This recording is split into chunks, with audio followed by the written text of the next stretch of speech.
অবুড়ি, আবার ওই সিদ্ধ শাক বেগুন নিয়ে পড়লে নাকি?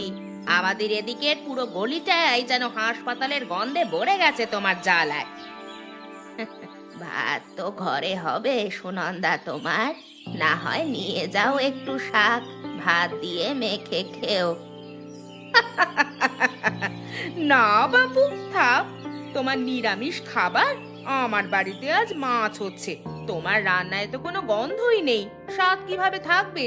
ওই সিদ্ধ খাবার আমাদের মুখে উঠবে না। আমি তো এমনিই এসেছিলাম, যাই, আমার ঘরে অনেক কাজ পড়ে আছে।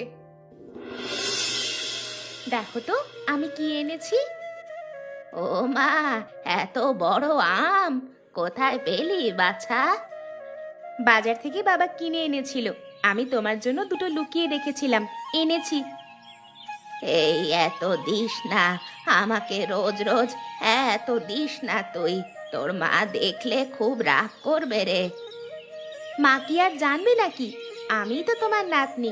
নাও, এখনই কেটে খাবে কিন্তু, রেখে দেবে না একদম। ঠিক আছে ঠিক আছে, পাকা বুড়ির মতো কথা বলতে হবে না। তুই দিয়েছিস আর আমি খাবো না, তাই কখনো হয়? আমি এক্ষুনি খাবো। এটা আবার কি? কাগজটা তো বেশ গরম, আর গন্ধটাও কেমন অদ্ভুত।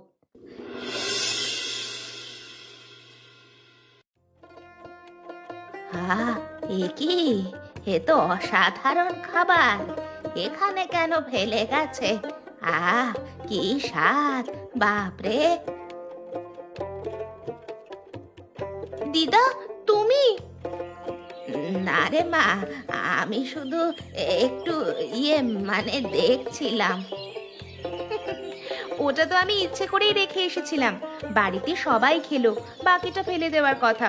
আমি ভাবলাম তুমি একবার খেয়ে দেখো, তোমাকে সরাসরি দিতে গেলে তো নেবে না, তাই এইভাবেই তোমাকে খাওয়ালাম। কি করেছিস রে মা?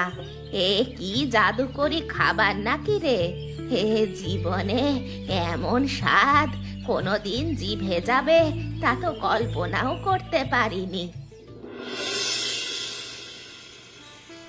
একটা কথা মনে রাখবে দিদা, বাসমতি চাল ভালো করে ধুয়ে নিতে হবে, কমপক্ষে আধা ঘন্টা ভিজিয়ে রাখতে হবে কিন্তু, না হলে ভাত গলা হবে। আর নরম ভাতে কিন্তু বিরিয়ানি ভালো হয় না। উফ, তুই কি যে করছিস! এত কথা, এত নিয়ম আমার এই বুড়ো মাথায় তো ঢুকবে না বাছা। তারপর? তারপর এগুলো সামান্য তেলে ভাজবে গন্ধ ওঠা পর্যন্ত, গন্ধটা হবে একটু মিষ্টি মিষ্টি, বুঝলে তো? তারপরেই কাঁচা মরিচ আর পেঁয়াজটা দেবে। শুধু গন্ধ শুঁকেই বোঝা যাবে? অবশ্য এই গন্ধগুলোই তো রান্নার আসল মন্ত্র। হ্যাঁ দিদা, কিন্তু একটা জিনিস মনে রাখবে, যে এই রেসিপিতে কিন্তু মুরগির মাংস লাগবে। আমি তো আবার, আমি তো আমিষ ছুঁই না, আজ 50 বছর হয়ে গেল। ভুল করে ওই একবার খেয়ে ফেললাম বলে এখন আবার মনের ভেতর থেকে গ্লানি যায়নি। আমি জানি দিদা, তোমার প্রতিজ্ঞার কথা আমি জানি, কিন্তু ভাবো তো, যদি কখনো আমার খুব ইচ্ছে করে আর আমি বলি, দিদা আমাকে 1 প্লেট বিরিয়ানি রান্না করে দাও, তুমি কি তখন ফেরাতে পারবে? শুধু মশলা আর চাল দিয়ে তো হবে না তখন, তাই আসল জিনিসটা শিখে রাখোই না। তুই খেতে চাইবি আমার হাতে বানানো? আর জীবন চাইবো, তুমি তো আমার নিজের দিদারই মতো। ভালো, তবে তোকে খাওয়াতে আমারও ইচ্ছে হয় রে রাধিকা, আর প্রতিদিন প্রতিবেলা। বেশ, যদি কখনো তোর খুব ইচ্ছে হয় তখন যত নিয়মই থাক, আমি শিখে রাখবো তোকে খাওয়ানোর জন্য। ধন্যবাদ দিদা। না রে মা, ধন্যবাদ দিতে হবে না, তুই যে আমাকে নতুন কিছু শেখাতে চাইলি সেটাই অনেক।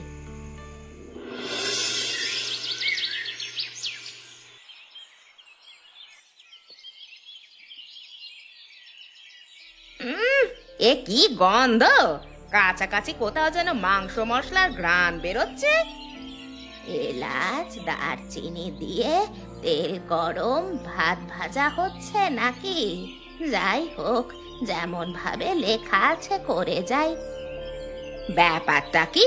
বুড়ি নিরামিষী এত মশলার গন্ধ আসছে কেন আজ? না না, এ তো বিরিয়ানির গন্ধ। শাক বানানো ছেড়ে বুড়ি আবার কবে থেকে এই সব শুরু করলো?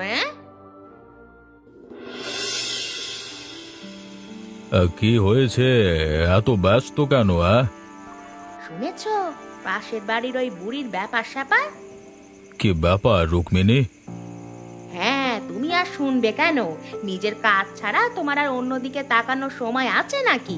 এদিকে সেই আমিষ ত্যাগী ধর্মভীরু বিধবা আজ আমি নিজের নাকে শুঁকেছি, তার কুঁড়ে ঘর থেকে বেরোচ্ছে বিরিয়ানির গন্ধ।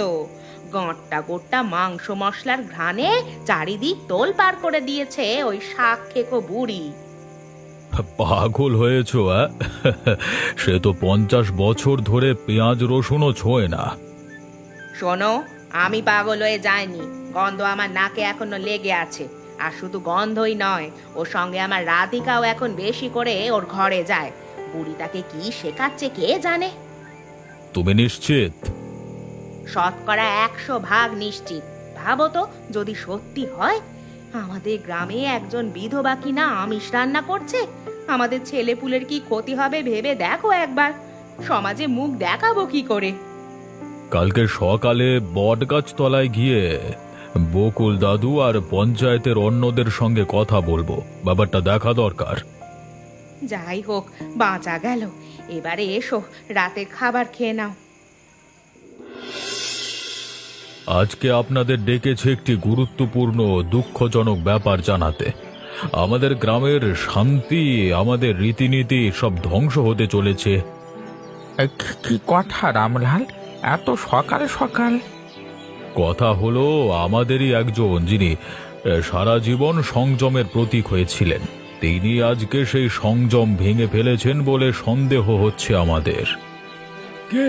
সরাসরি তার নামটা বলো। ওই রুক্মিণী বুড়ি, সেই যে বলে বেড়ায় 50 বছর ধরে আমিষ ছোঁয় না, আর এখন মাছ মাংস সব খেয়ে বেড়াচ্ছে। রুক্মিণী? সে কখনোই এমন করতে পারে না। সুনন্দার নিজের নাকে বিরিয়ানির গন্ধ এসেছে তার কুটির থেকে। আর শুধু গন্ধই নয়, আমাদের রাধিকাকে দিয়েও সে কিছু একটা গোপনে করাচ্ছে। ভাবুন তো, একজন বিধবা যদি মুরগির মাংস রান্না করে, তাহলে তো এতে আমাদের পুরো গ্রামেরই কলঙ্ক। আমাদের ছেলে মেয়েদের বিয়ে শাদিতে আচার বিচার সব নষ্ট হবে। তবে তার প্রমাণ আছে? প্রমাণ চাই। আমরা সবাই গিয়ে জিজ্ঞেস করব। ধর্মভীরু মানুষ আমরা, আমাদের দায়িত্ব আমাদের ঐতিহ্য রক্ষা করা। যদি সত্য হয় তাহলে এ গ্রামে তাকে আর রাখা যাবে না। দিদা, তুমি শুনেছো বাবা আর গায়ের লোকেরা কি বলছে? শুনেছি রে, সব কথাই আমার কানেও পৌঁছেছে। এটা অন্যায়, সম্পূর্ণ অন্যায়। তুমি কি রান্না করছো না করছো তাতে তাদের কি? তুমি কারোর কোনো ক্ষতি করনি। ক্ষতি করিনি, তবে নিয়ম ভাঙার অভিযোগ তো সত্যি রে। আমি শুধু তোকে খাওয়াতে চেয়েছিলাম, নিজে খেতে তো আর চাইনি। এবং সেটা কোনো অপরাধ নয়। তুমি শুধু সবজি আর মশলা দিয়েই রান্না করছিলে, আমি নিজে দেখেছি। তবু তারা শুধু গুজব ছড়াচ্ছে। এখানে থাকা তোমার পক্ষে এখন নিরাপদ নয় দিদা। আমি একটা উপায় ভেবেছি। কি উপায়? আমি এ বয়সে কোথায় যাব বাছা? এই কুটিরেই তো আমার সব। না, তুমি আমার সাথে যাবে শহরে। আমার এক বন্ধুর বাবার হোটেল আছে, সেখানে তোমাকে নিয়ে যাব। তুমি সেখানে শান্তিতে থাকতেও পারবে, আর দেখবে তুমি কি করতে পারো। তুই তুই যেখানে নিয়ে যাবি আমি সেখানেই যাব রে মা, কিন্তু শুধু তোকে খুশি করতে। আমার সেই তুলসী গাছটায় একটু জল দিয়ে আসি রে রাধিকা, যা, ভুলে গেলাম। পরে আমি দিয়ে আসবো দিদা। এখন চলো, বাস ছাড়বে, সময় হয়ে গেছে। দেখো, এই বাসে উঠলেই হবে। আমার বন্ধুকে আমি আগে থেকেই বলে রেখেছি, তুমি বাস থেকে নামলেই সব ব্যবস্থা হয়ে যাবে। এত বড় গাড়ি আমি তো জীবনে কখনো দেখিনি রে। ধুর, তুমি এত ভেবো না তো। তুমি গাড়িতে উঠে পড়ো, আর কিচ্ছু করতে হবে না তোমাকে।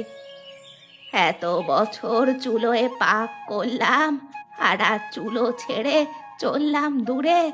হায় রে জীবন! ভয় পাবে না দিদা, এটা একেবারে একটা নতুন শুরু।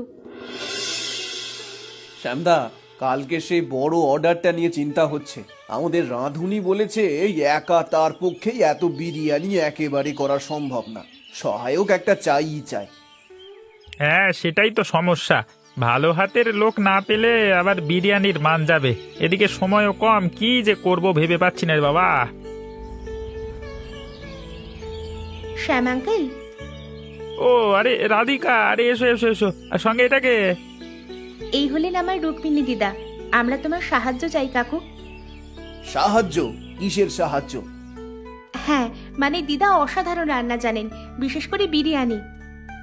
বিরিয়ানি? দেখি তো। কিন্তু আমাদের এখানে তো খুব জোর কাজ, খুব বড় অর্ডার আছে একটা। একবার চেষ্টা করতে দেন, নিশ্চয়ই পারবো, যদি কিছুটা সাহায্য করতে পারি। কেন নয়? গোপাল, ওই কোনার ছোট চুলাটা একবার জ্বালিয়ে দাও তো, দেখি কি করতে পারেন। কেমন লাগছে কাকিমা? আমাদের এখানকার যন্ত্রপাতিতে কিছু অসুবিধা হচ্ছে না তো? আমার মাটির চুলার চেয়ে তোমাদের চুলা তো অনেক জোরালো বাবা, কিন্তু কাজ চালানো যাবে, চিন্তা নেই। ঠিক আছে, মন দিয়ে করুন, আমি পাশে আছি। রাধু, একটা বড় কড়াই আর 1 কাপ দই দাও তো বাবা। ওহে, ওনার হাতের কাজ দেখে তো মনে হচ্ছে যেন বছর 40-এর অভিজ্ঞতা একসাথে উজাড় করে দিচ্ছেন। আহারে, 2 বুড়ির এক রান্নাঘরে বিরিয়ানি রান্না। আরে এ তো একেবারে মিলে গেছে। এক বুড়ি আমাদের রাঁধুনি, আর এক বুড়ি হচ্ছে রাঁধুনির নাতনি রাধিকা। কি শ্যামদা, বলো তো কি হলো? কিছু কি ভুল হয়েছে? এত বছর হোটেল চালাচ্ছি, আজকে বুঝলাম আমি আসলে কিছুই জানতাম না রে। মানে? এই বিরিয়ানি এ শুধু মাংস আর চালের খাবার নয় রে গোপাল, এতে আছে মমতা, আর এর সাথে মিশে ঠিক যেন বাড়ির মায়ের হাতের রান্না রে। কিন্তু তার চেয়েও একটু বেশি, একটু যেন জাদু মিশে রয়েছে, বুঝলি? আহা, বলেছি তো, বুড়িমা মানে কাকিমার হাতে যেন স্বয়ং তিনি বিরাজ করছেন। কালকের বড় অর্ডারটা আমাদের ফাটাফাটি হবে। না না, শুধু কালকের অর্ডার নয় গোপাল, কালকে সকালে ওই কাকিমার সঙ্গে কথা বলবো। এই জাদুর হাত আমার হোটেলে চাই চাই বরাবরের জন্য। কাকিমা, আপনার রান্না আমরা গতকাল খেয়েছি। বাড়তি কোনো কথা ছাড়াই বলে দিচ্ছি, আমার হোটেলের ইতিহাসে এত সুস্বাদু বিরিয়ানি আর কেউ তৈরি করেনি। আপনি খুব দয়া করেছেন বাবু, আমি তো শুধু চেষ্টা করছিলাম। দয়া নয়, সত্যি কথা।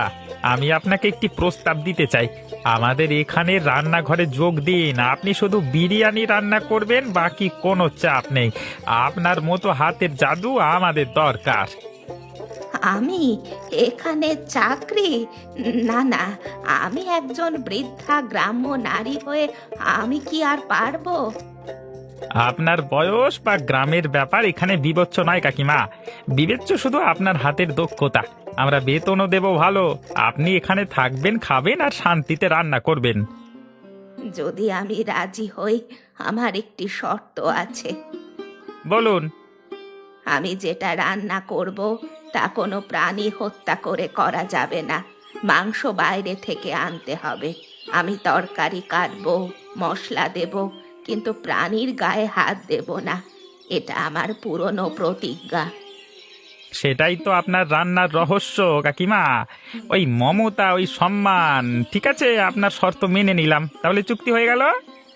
হয়ে গেল।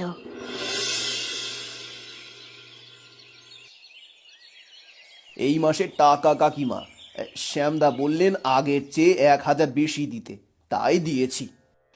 মা, এই নাও ছেলের ওষুধের জন্য, আর মেয়েটার নতুন বই কিনে দিও এটা দিয়ে। দিদি, তুমি সত্যি মহান, তোমার মতো আর আগে কাউকে দেখিনি গো। না মা, আমি কেউ নই, আমিও তোমার মতোই এক বুড়ি। ভাগ্যে একটু কাজ জুটেছে, তাই ভাগ করে নিচ্ছি। কাকিমা, আপনি তো সব টাকায় বিলিয়ে দিচ্ছেন, নিজের জন্য কিছু রাখছেন না? আমার জন্য কি দরকার বাবা, নতুন কাপড়, আমার তো পুরনোগুলোই বেশি ভালো লাগে। আমার বয়স হয়েছে, এই যে এই টাকায় একটা শিশু ওষুধ পেল, একটা মেয়ে বই পেল, এটাই তো আমার সবচেয়ে বড় অলংকার।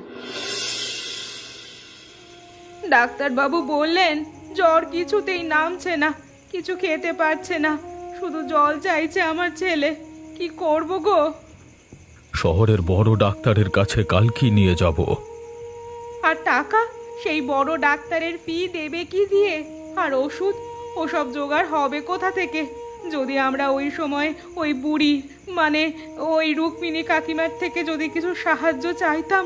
শুনেছি আজকাল সে বড় মানুষ হয়ে গেছে, মাসে একদিন গ্রামের বাড়িতে এসে দান ধ্যান করে যায়।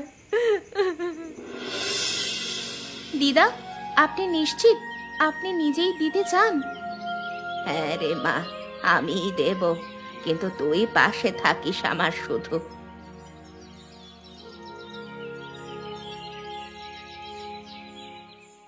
তোমরা এখানে? শুনলাম ছেলেটার অসুখ বিসুখ করেছে, আমার কিছুই করার নেই জানি, শুধু এইটুকু সাহায্য কি করতে পারি? না না না না কাকিমা, আমার মানে আমরা আমরা নিতে পারবো না, আমরা আমরা খুব অপরাধ করেছি। বাবা, এটা সাধারণ খাবার নয়, দিদা বিশেষভাবে রান্না করেছেন, খুব হালকা, সহজে হজম হবে এমন। দিদার হাতের রান্নায় অনেকেই সুস্থ হয়েছে শহরে। রামলাল, তোমার বাছাকে খাইও, শুধু 2 চামচ, আমার জন্য নয়, তার ভালোর জন্য। ধন্যবাদ, ধন্যবাদ তোমাকে। ঠিক আছে, এখন যাও, গরম গরম দিয়ে দাও তাকে। তোমার কাছে ক্ষমা চাইছি, আমরা অন্ধ হয়ে গেছিলাম, আমরা পাপ করেছি। হ্যাঁ, তোমার মতো মাকে আমরা তাড়ানোর কথা ভেবেছি গ্রাম থেকে। কি পাপ করেছো? তুমি তো শুধু তোমার সংসার, তোমার গা নিয়ে ভয় পেয়েছিলে। ভয় পাওয়া পাপ নয় রামলাল। কিন্তু সেই ভয়ে আমরা কষ্ট দিয়েছি, অপমান করেছি তোমাকে। আর আজকে তুমি আমার ছেলের জীবন বাঁচালে। সে রান্না খেয়ে তার জ্বর নেমেছে, সে ঘুমিয়েছে এতদিনে প্রথমবার। ছেলে সুস্থ হয়েছে, এটাই সবচেয়ে বড় কথা। আর আমার রান্না, সেটা আমিষ নয়, আমিষ নয় রামলাল, সেটা ভালোবাসা। তোর জন্য যেমন মা বাবার ভালোবাসা, আমার জন্য তেমনই রাধিকার ভালোবাসা। আর সেই ভালোবাসা দিয়েই তো রান্না করি। সবাই এখন জানে তুমি আমাদের গ্রামেরই গর্ব। বুড়ির এক রান্নাঘরে বিরিয়ানি রান্না, এ নাম এখন সবার মুখে ঘোরে। আমি এখন একটু এ ঘর একটু ও ঘর করব, শহরের হোটেলেও যাব, এখানেও থাকব। ভালোবাসা তো ভাগ করলেই বাড়ে বাবা, তাই নয় কি? দিদা, তুমি এবার যে বিরিয়ানি শিখিয়েছো গাঁয়ের মেয়েদের, তারা তো উৎসাহে একেবারে আটখানা। ভালোই তো, ওরা শিখলে ওদের সংসারের উন্নতি হবে। আর আমিও তো শিখেছি তোর কাছ থেকে, মনে আছে তো? শহরের হোটেল থেকে কাল আবার গাড়ি আসবে তোমাকে নিতে? হ্যাঁ, সপ্তাহে 3 দিন, ওটাই আমার পক্ষে যথেষ্ট। বাকি দিনগুলো এখানে থাকবো।